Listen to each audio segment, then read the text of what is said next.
there, it's Garrett here with MakeMoneyWelding.com, and I help beginner welders learn how to weld from home in their spare time. And what I wanted to talk to you about today is the 3 steps to get started welding. And I always recommend that for beginner welders that you start out with a MIG welder. And this is a MIG welder right here. A MIG welder is also known as a wire welder.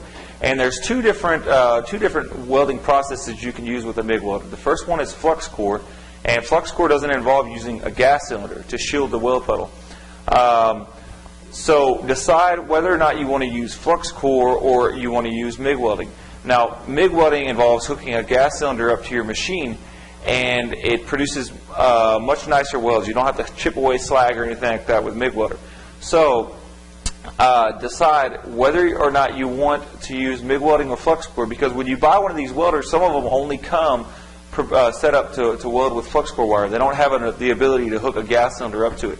So my recommendation would be to get one that you can hook a gas cylinder up to, because you can use both flux core and MIG.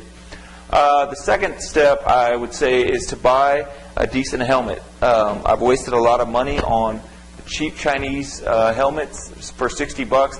I used to recommend them, but I don't anymore, because I've had 2 of them crap out on me within about a 3-month period. So I went ahead and I broke down and I bought a nice Miller helmet. This one's 130 bucks, but this one is working for me really well, and Miller's a really good brand. So don't waste your money on crap helmets that will go out on you. And the last thing you want to do is make sure that you practice the welding joints.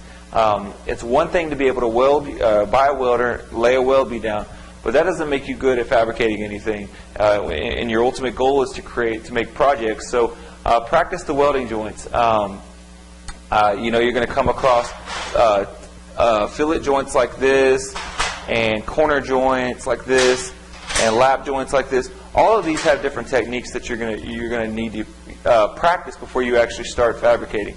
So I teach all this in my free video course and my downloadable report, MIG Welding Mastery. You can go to MakeMoneyWelding.com and you'll get instant access to the video course and the free report. Just head over to MakeMoneyWelding.com, and I'll see you on the other side.